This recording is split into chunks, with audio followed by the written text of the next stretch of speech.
ओम साई राम। आप सभी को मेरे चैनल आओ साई चरित्र में स्वागत करती हूँ। इस साई चरित्र का पाठ करते हुए सुख संपन्न और आनंददायक जीवन जीने के लिए आप और हम साक्षात साईं बाबा के आशीर्वाद से भौतिक से आध्यात्मिक राह पर चलते हैं। अब अध्याय 2 का पाठ कर चुके हैं। अब हम तीसरी अध्याय का रोहिला की कथा का पाठ करने जा रहे हैं। अध्याय 3 की रोहिला की कथा।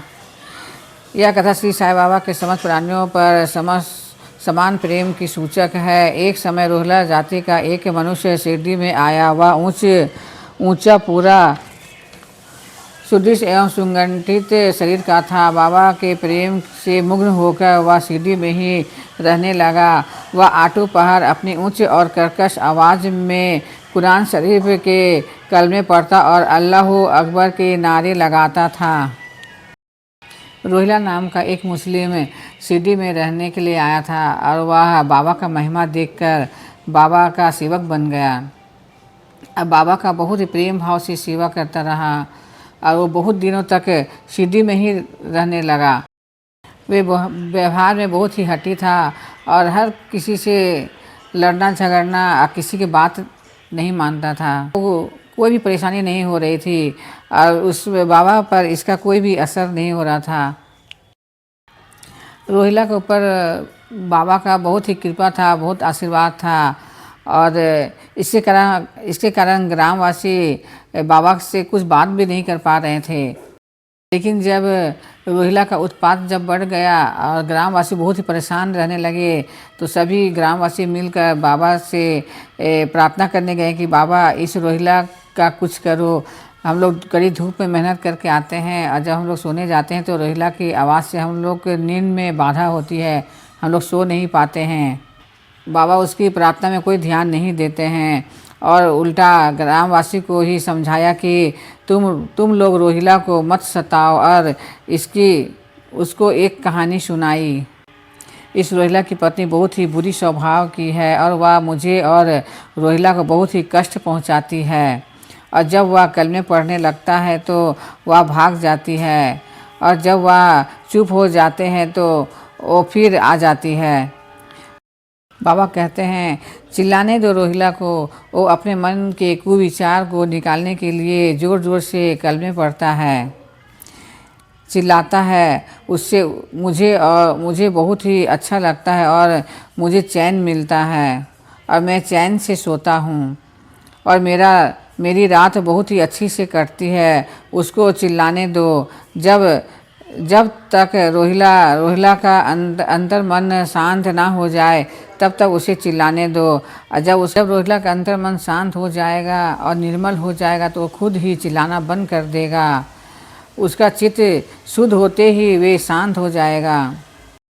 बाबा का कृपा आशीर्वाद रोहिला पर था और उसके दिल में बाबा रहते थे और जब उसके मन में जब कुविचार आते थे तो बाबा को इससे बहुत ही परेशानी होती थी, बहुत ही परेशान होते थे।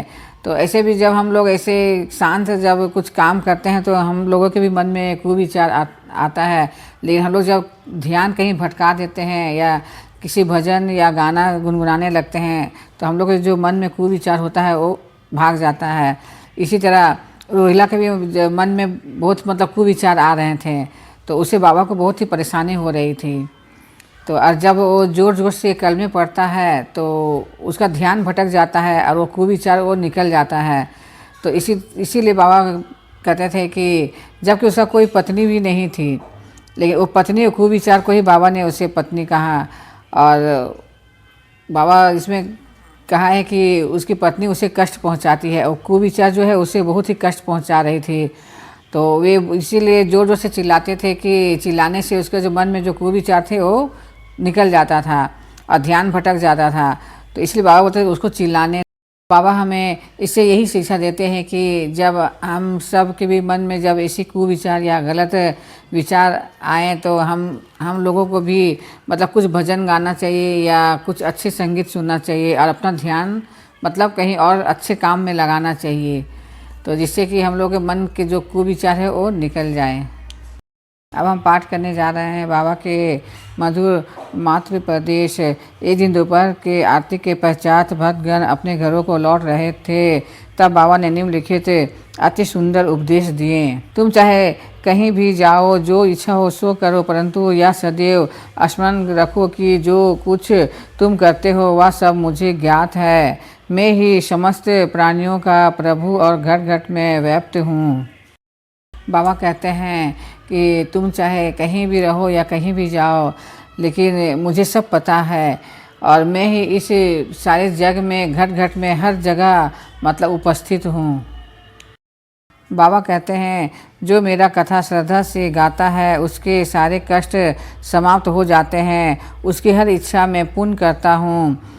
और वे कहते हैं सिर्फ साष्टांग प्रणाम श्रवण और मनन से ही सारे पाप नष्ट हो जाते हैं।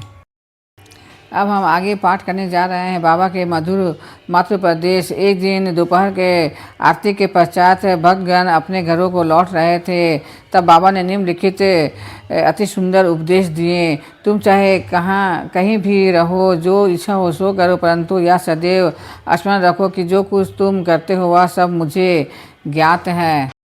एक दिन जब आरती के बाद जब सभी भक्त अपने घर को लौट रहे थे, तो बाबा ने सभी भक्तों को उपदेश देते हैं कि तुम चाहे कहीं भी चले जाओ या कहीं भी रहो, मुझे सब पता है और मैं ही इस पूरे जगत में घट घट में व्यक्त हूँ। हर जगह मैं ही हूँ और हर प्राणी, हर चेतना, हर जड़ में मैं ही उधर में समाया हुआ हूँ और मैं ही समस्त ब्रह्मांड का नियंत्रण करता व संचालक हूँ। बाबा कहते हैं जो मेरा कथा श्रद्धा से गाता है उसके सारे कष्ट समाप्त हो जाते हैं, उसकी हर इच्छा मैं पूर्ण करता हूँ। अब ये भी कहते हैं कि शिव साष्टांग प्रणाम और श्रवण और मनन से पाप नष्ट हो जाते हैं और मैं ही हर जीव प्राणियों में समाया हुआ हूँ और मैं हूँ घट घट में व्याप्त हूँ।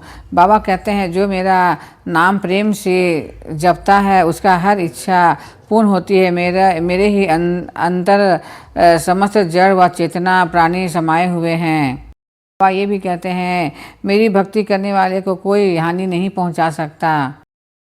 इस सुंदर तथा अमूल्य उपदेश को श्रवण कर हेमांत पंत निश्चय कर लिया कि अब भविष्य में अपने गुरु के अतिरिक्त अन्य किसी मानव की सेवा नहीं करूँगा।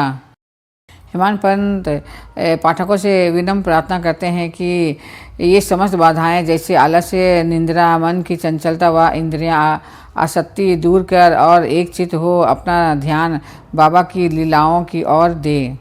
हमें बाबा की कथाओं और लीलाओं का श्रवण और मनन करना चाहिए, जिससे हमारी अज्ञानता नष्ट हो जाए और मोक्ष का द्वार खुल जाए। अब बाबा को अपने हृदय में धारण करना चाहिए और बाबा का ही ध्यान करना चाहिए। इतने ही मैं कहकर अपनी वाणी साईं के चरणों में रखती हूँ। जय साईं राम। अब अगले दिन अध्याय 4 का पाठ करेंगे।